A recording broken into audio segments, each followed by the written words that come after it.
आइए बच्चों, आज हम आपके लिए हिंदी की वर्णमाला पढ़ाते हैं। हिंदी की वर्णमाला से आने वाले प्रश्नों को पढ़ाते हैं। कौन कौन से प्रश्न आते हैं देखिए। वर्णों के व्यवस्थित समूह को हम वर्णमाला कहते हैं। और वर्ण का मतलब होता है वर्ण। वर्ण का मतलब वर्ण या अक्षर।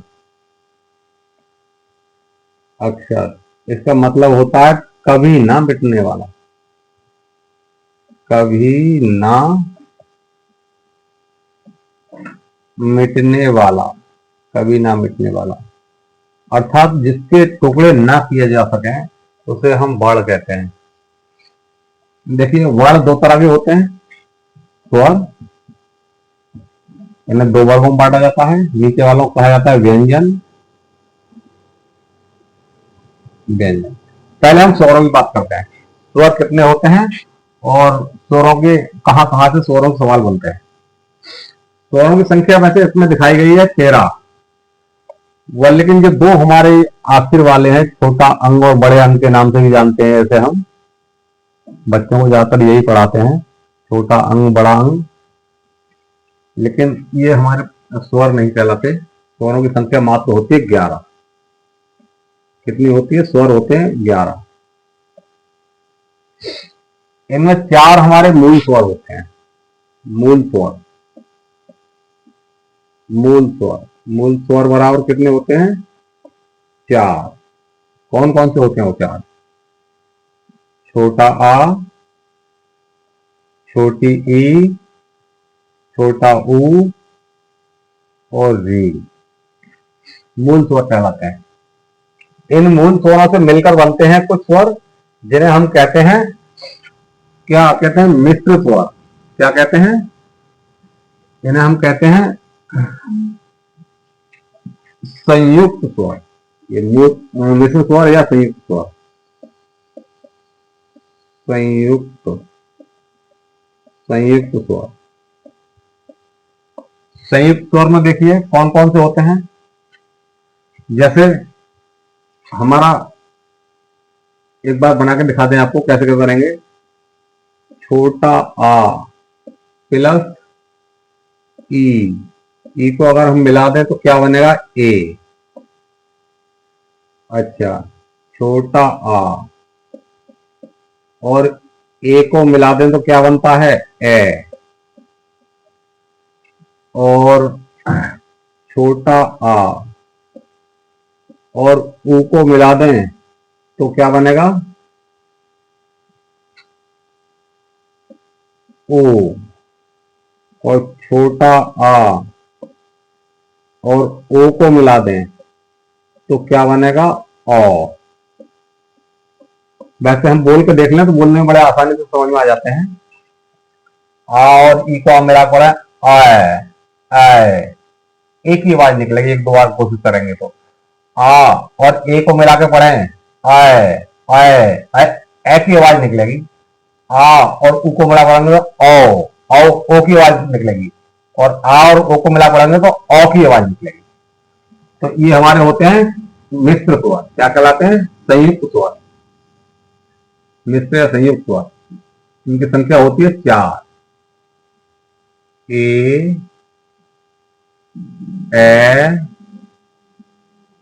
ओ 4। अच्छा, फिर हमारे होते हैं दीर्घ स्वर। इसे मिटा दें। देखिए, अब होते हैं हमारे दीर्घ स्वर। पूछा जाए दीर्घ स्वर कितने? दीर्घ स्वर। दीर्घ स्वर में जिनके बोलने में डबल समय लगे, यानी मूल स्वर के बोलने में सिंगल समय लगेगा, थोड़ा कम समय लगेगा, और जो दीर्घ स्वर को हम बोलेंगे इससे दुगुना समय लगेगा। तो उनमें जो हमारे संयुक्त भी आते हैं, और हमारा देखो बड़ा आ जाएगा, बड़ी ई आ जाएगी, बड़ा ऊ आ जाएगा, और री आ जाएगी। ये बड़ी री आ जाएगी।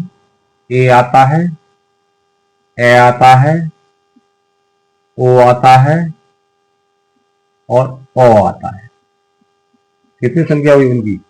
1 2 3 4 5 6 7 8। इनकी संख्या कितनी हुई, बराबर 8। कितने हुए, 8। दीर्घ स्वर हुआ 8। चलिए, ये आपने देखा ह्रस्व स्वर, दीर्घ स्वर, इसे हम मूल स्वर को ह्रस्व भी कहते हैं,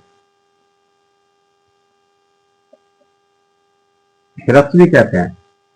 संयुक्त को क्या कहते हैं, मिश्रित भी कहते हैं, मिश्रित, मिश्रित भी कहते हैं। चलिए, यहाँ से ज्यादातर पूछे जाते हैं, कई बार पूछा गया है मूल स्वरों की संख्या कितनी है, तो मूल स्वर हमारे 4 कहलाते हैं। चलिए, अब स्वरों को हम स्वरों के भेद देखते हैं। स्वरों के भेद कितने होते हैं,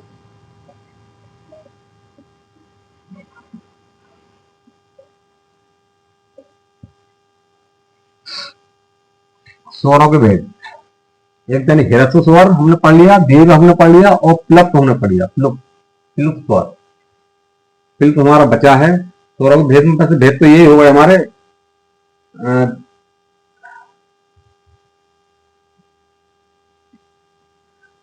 आधे तो उनमें आ गए हमारे। एक तो हो गए ह्रस्व स्वर,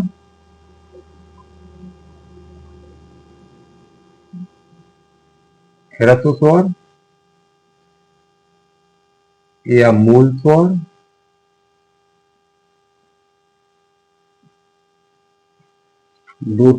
पहला पहला भेद।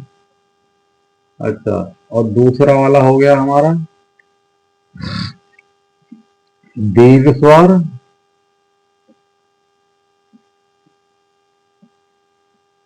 और तीसरा भेद इनका हो गया हमारा प्लुप्त स्वर। ये आपने पढ़े, लेकिन प्लुप्त स्वर के बारे में जान लीजिए। प्लुप्त स्वर वो होते हैं जिनमें बोलने में 3 मात्राओं का समय लगता है, यानी जितना मूल स्वर को बोलने में लगता है इससे तिगुना समय या उससे भी अधिक समय, और इसकी मात्रा जो होती है वो होती है ये वाली, किसी अक्षर के आगे। जैसे लिख दो ओम, ओम, ओम, या फिर इसके आगे और लिख दें आई। इसे हम क्लुप्त स्वर कहते हैं, क्लुप्त स्वर कहते हैं। अच्छा, जुबान के स्वरों के कहाँ कहाँ से बोले जाते हैं, इनके कुछ और विशेषताएं होती हैं। जुबान के उच्चारण की स्थिति के आधार पर स्वरों के आधार पर उनके भेद कितने होते हैं। तो इसे मिटा दें, चलिए बाद में मिटाते हैं, पहले यहाँ स्वर कंप्लीट कर लें, उसके बाद मिटाते हैं। हाँ, एक होता है हमारा पच्य स्वर,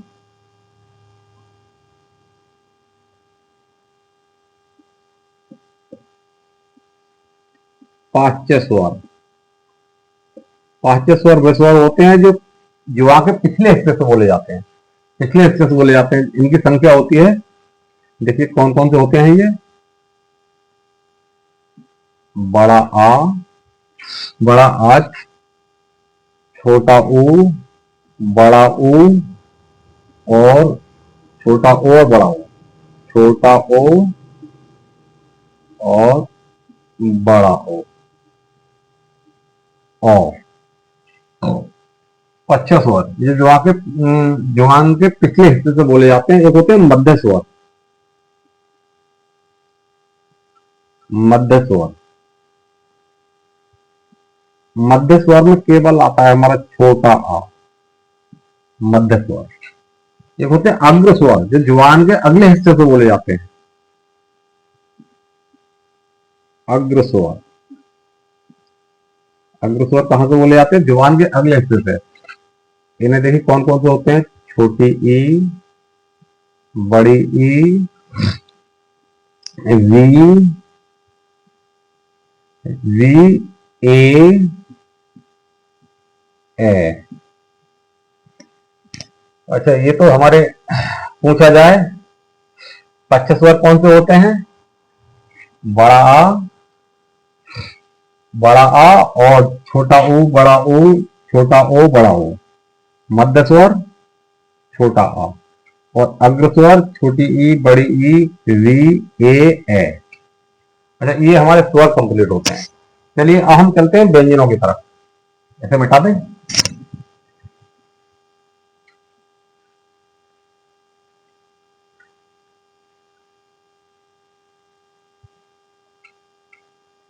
अच्छा, व्यंजन हमारे स्पर्श व्यंजन, स्पर्श व्यंजन हमारे होते हैं 25 स्पर्श व्यंजन। ये यहां से लेके यहां तक के स्पर्श व्यंजन कहलाते हैं। और एक चीज और समझ लीजिए, थोड़ा सा हम बता के चलें। हमने बांसुरी बजाते हुए लोगों को देखा होगा, बांसुरी बजाते हैं तो बांसुरी के पिछले हिस्से से आवाज आती है, पिछले हिस्से से पपैया लगा हुआ होता है, उसमें आवाज आती है। और उसी आवाज को किसी किसी की आवाज में बदलने के लिए हम क्या करते हैं, आगे उसमें पॉइंट होते हैं दिए हुए, और वो 5 पॉइंट होते हैं, 5 पॉइंट होते हैं। उन्हीं 5 पॉइंटों से आवाज बदली जाती है।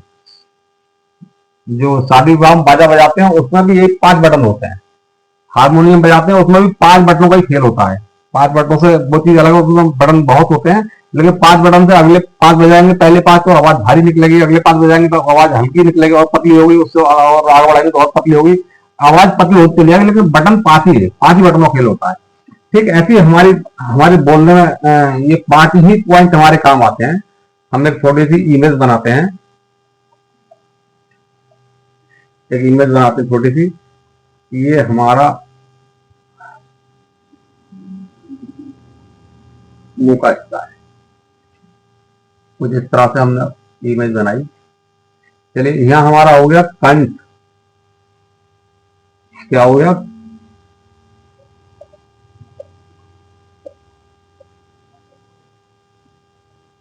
कंठ, कंठ। उसके आगे क्या होता है? तालु।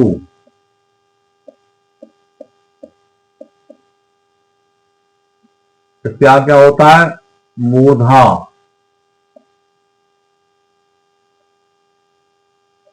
मूधा। इसके आगे क्या होता है फिर? दांत, दंत। इसके आगे क्या होते हैं फिर? ओ होठ, यानी ओठ, ओठ।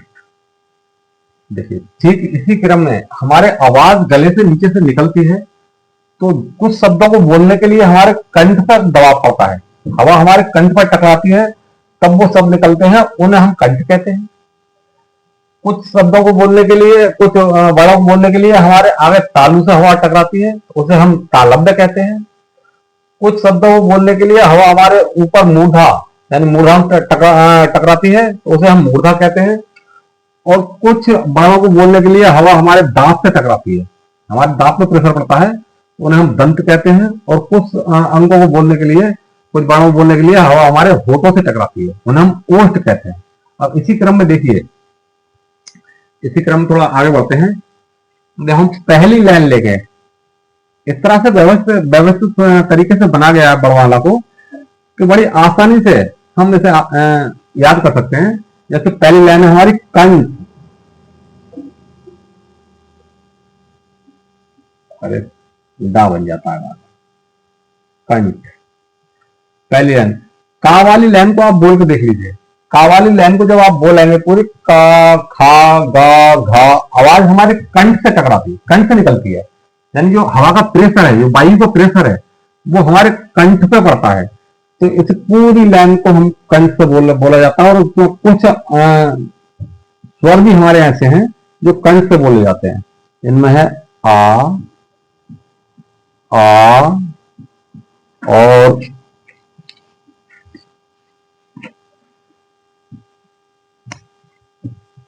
आह, और ये है हा। अच्छा, उसके बाद में फिर थोड़ा सा ऊपर उठाएंगे, कंठ के बाद में क्या आता है फिर? तालु।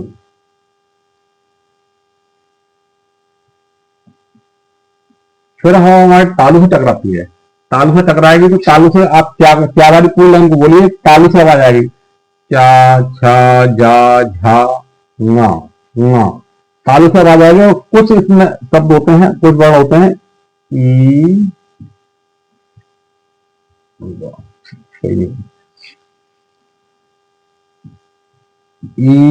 ई, या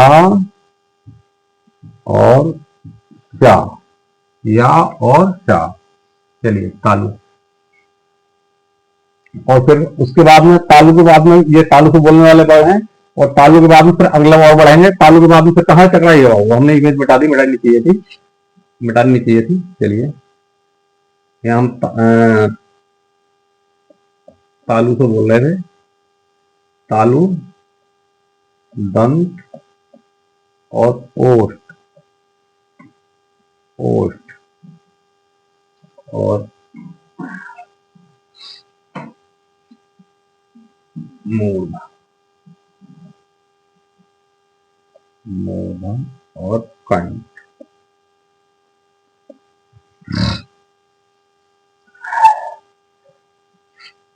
फिर हवा हमारे कहाँ टकराती है, टावर। जब हम टावर को बोलते हैं, टावर में पूरी हवा हमारे मूर्धा यानी मुंह के ऊपरी हिस्से टकराती है, इसे हम मूर्धा कहते हैं, इसे मूर्धा कहते हैं। और इसके सिवाय कुछ वर्ड और भी इससे बोले जाते हैं, वी, वी, शा, रा, वी, शा, रा। चलिए उसके बाद जब हम और आगे बढ़ेंगे तो उसके बाद कुछ शब्दों हम बोलते हैं तो हवा हमारे सीधे सीधे काय से टकराती है, दांत से टकराती है। जैसे ता, ता, जुबान सीधे सीधे दांत से टकरा रही है, हवा का प्रेशर हमारे दांत पर बनता है और इन्हें हम बोलते हैं दंत, दंत कर दिया, दंत। और दंत के साथ में कुछ अक्षर और भी आते हैं, सा और ला, सा और ला। चलिए उसके बाद में आता है ओष्ठ। आप पा को बोल के देख लीजिए, पा, फा, बा, भा, हर एक बार में होठ टकरा रहे हैं, हर एक वर्ड को बोलते समय होठ टकरा रहे हैं, यानी ये हमारे होठों से बोले जाने वाले अक्षर हैं, इन्हें हम बोलते हैं ओष्ठ, ओष्ठ, ओष्ठ। और इनके आगे आता है ऊ, ऊ, ये हमारे ओष्ठ से बोले जाने वाले अक्षर हैं। चलिए इससे आगे बढ़ते हैं। अब ये वाले जो बचे इसे हम बोलते हैं अंतस्थ व्यंजन। अंतस्थ व्यंजन, हवा बहुत हल्के से टकराती है, बहुत हल्के से हवा हमारे मुंह से बाहर निकलती है और ये हमारे क्या कहलाते हैं, अंतस्थ व्यंजन।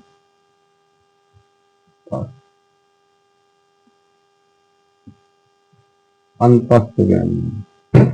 अच्छा अगले वाला है ये शा, शा, शा, हा। हवा काफी तेजी से निकलती है और काफी गर्म हवा अंदर से निकलती है, इसलिए हम इन्हें कहते हैं ऊष्म व्यंजन, ऊष्म व्यंजन, ऊष्म व्यंजन। अच्छा देखिए अब छात्राज्ञा देख लीजिए, ये हमारे होते हैं संयुक्त व्यंजन, संयुक्त व्यंजन,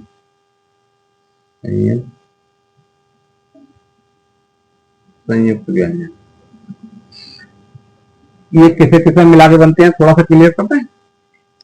देखिए छा, हमारा छा जो बनता है, पक्षा वाला छा, ये का,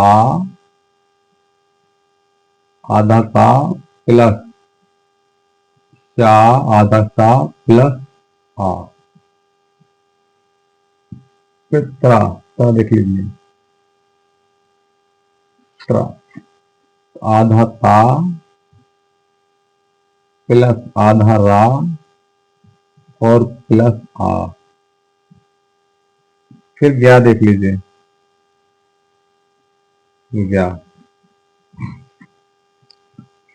जा प्लस आधा उआ प्लस आ, इसलिए ये हमारे संयुक्त व्यंजन कहलाते हैं, क्योंकि ये दो दो लगभग 3 वर्णों से मिलकर बने। चलिए इस इमेज को मिटाते हुए थोड़ा सा आगे बढ़े।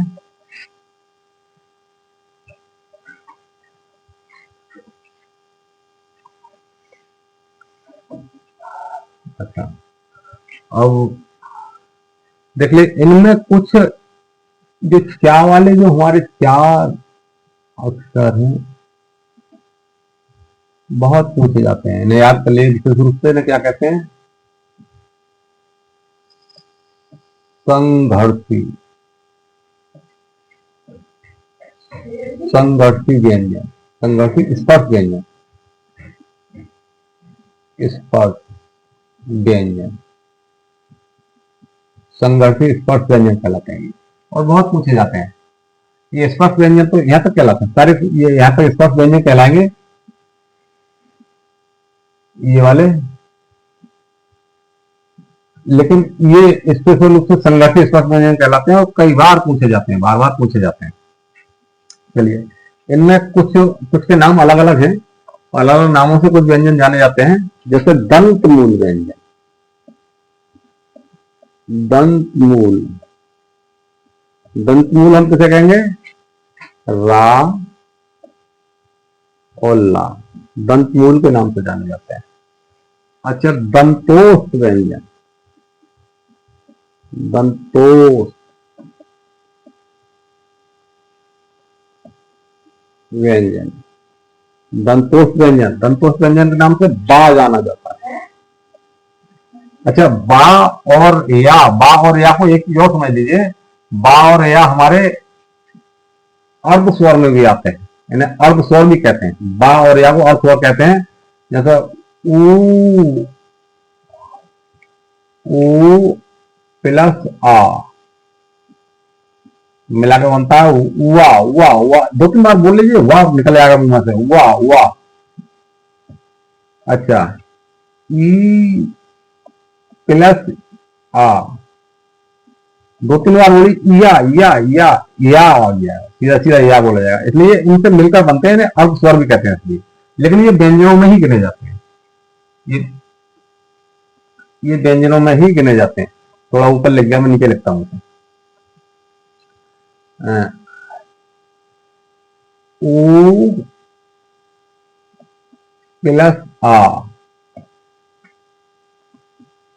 2-3 बार अगर बोलेंगे से वाह वाह वाह, बाकी बात मुंह से निकलने लगेगी।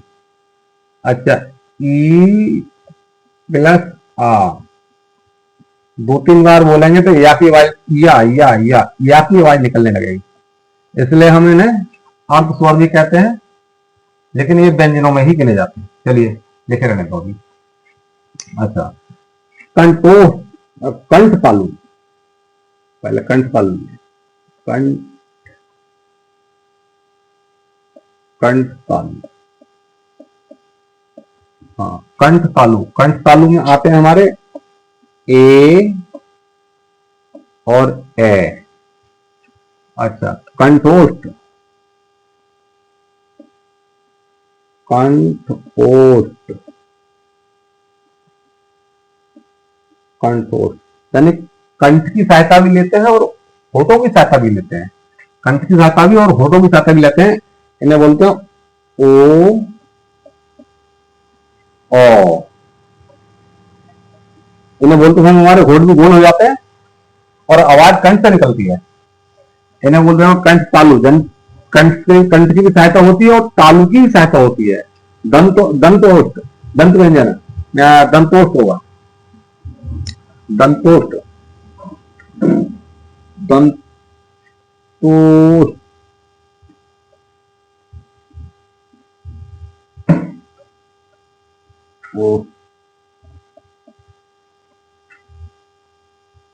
दंतोष्ठ, दांत की और होठ की दोनों की सहायता ली जाती है। चलिए, अच्छा आगे बोलते हैं कंठोष्ठ हो गया। द्विगुण व्यंजन,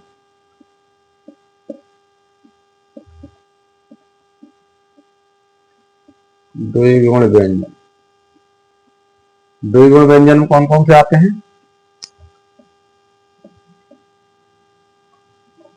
देखिए, द्विगुण इसलिए कहते हैं,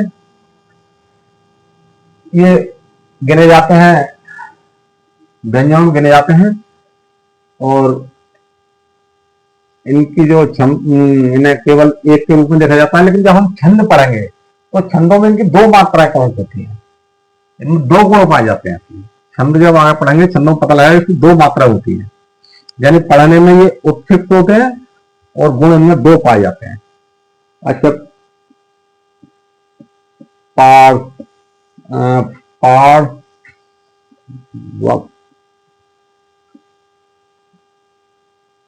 व्यंजन। पार्थिव व्यंजन में होता है हमारा ला, ला आता है, इसे पार्थिव व्यंजन नाम जाना जाता है। अच्छा, लुंठित,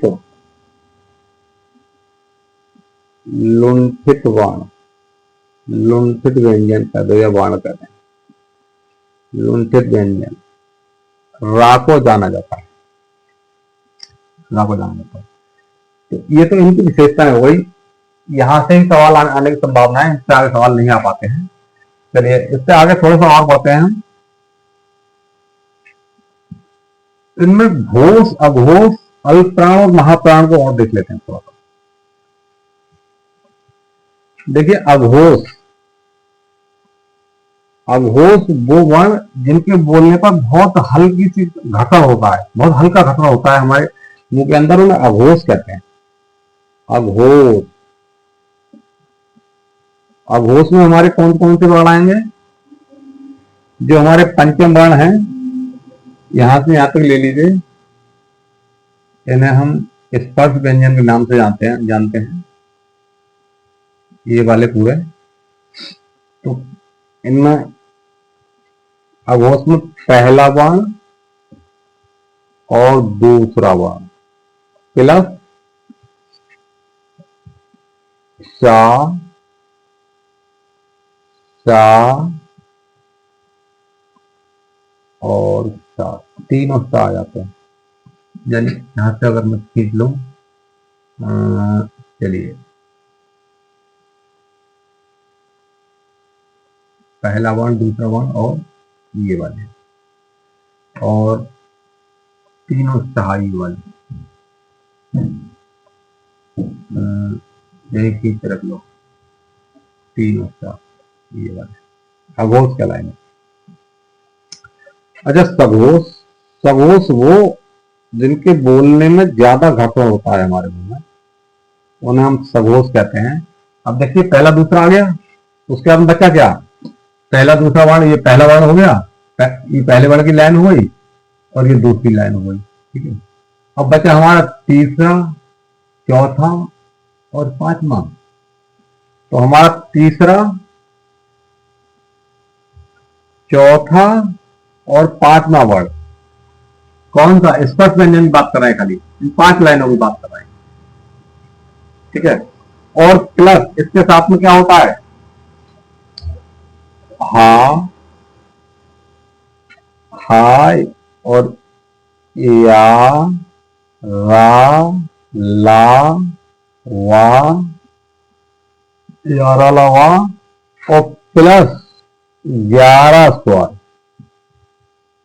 11 स्वर। हम 11 स्वर की बात कर रहे हैं खाली, ये छोटा अंग बड़े अंग छोड़ के 11 स्वर बनते हैं, 11 स्वर। ये हमारे क्या कहलाते हैं? सघोष कहलाते हैं, सघोष कहलाएंगे।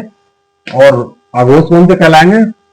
पहली लाइन, दूसरी लाइन अघोष कहलाएगी और तीनों का। चलिए अच्छा, इससे आगे बढ़ते फिर महाप्राण और अल्पप्राण की बात करते हैं। चलिए अल्पप्राण, अल्पप्राण हमारे कौन कौन से होते हैं? अल्पप्राण, अल्पप्राण में कौन कौन से आते हैं?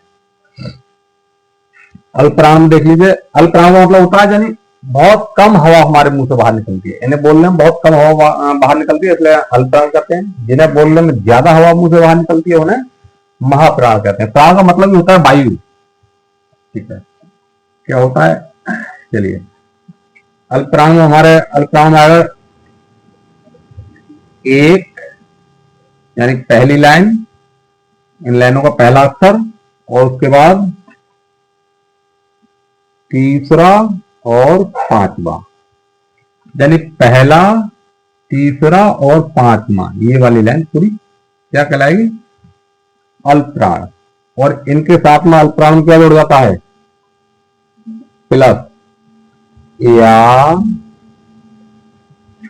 वा, रा, ला, या वा, रा, ला। या वा, रा, ला क्या होते हैं? ये अंतस्थ व्यंजन, अंतस्थ व्यंजन और अंतस्थ व्यंजन हो गए। और प्लस 11 स्वर, 11 स्वर। ये 11 स्वर हमारे क्या कहलाते हैं? अल्प प्राण। अरे महाप्राण में आइए, महाप्राण। महाप्राण यानी वो वर्ण जिनके बोलने में ज्यादा वायु हमारे मुंह से निकलती है, महाप्राण कहलाते हैं। जैसे उसके नाम से प्रतीत हो रहा है, महा का मतलब बड़ा, प्राण का मतलब वायु, ज्यादा वायु मुंह से बाहर निकलती है तो महाप्राण कहलाते हैं। महाप्राण में कौन कौन सा बचे? इनमें से घटा दीजिए कौन कौन से बचे। देखो एक तो यहाँ पे एक के बाद दूसरा छूट गया तो दूसरा यहाँ आ गया। दूसरा मतलब ये वाली लाइन, ये वाली, खा छा ठा था फा। अच्छा, उसके बाद तीसरी आ गई, चौथा छूट गया। चौथे वाले में कौन सी वाली लाइन है? घा झा ढा धा भा। कौन सा आ गया? चौथा, चौथी लाइन आ गई। और उसके साथ में आता है महाप्राण में तीनों शा, यानी शा,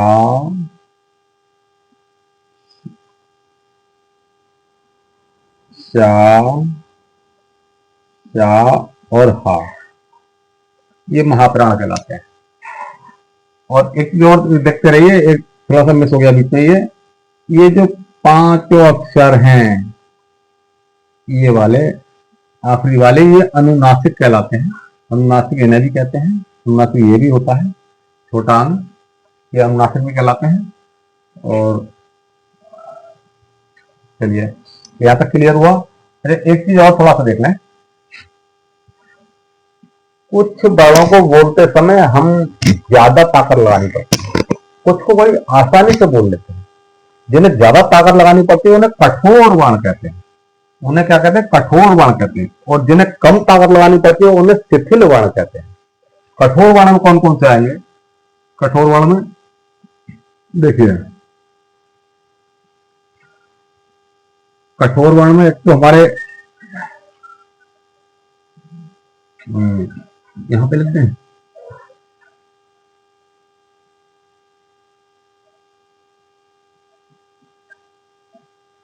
कठोर, कठोर वर्ण में हमारे कौन कौन से आते हैं? कठोर वर्ण में अघोष और महाप्राण, अघोष और महाप्राण। अघोष, सारे के सारे अघोष प्लस महाप्राण, महाप्राण।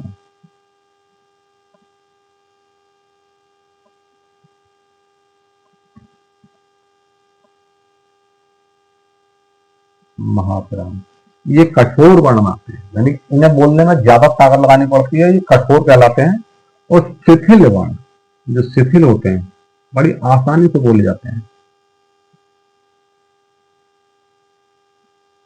शिथिल, शिथिल वर्णों में आते हैं हमारे सघोष और अल्प प्राण। सघोष,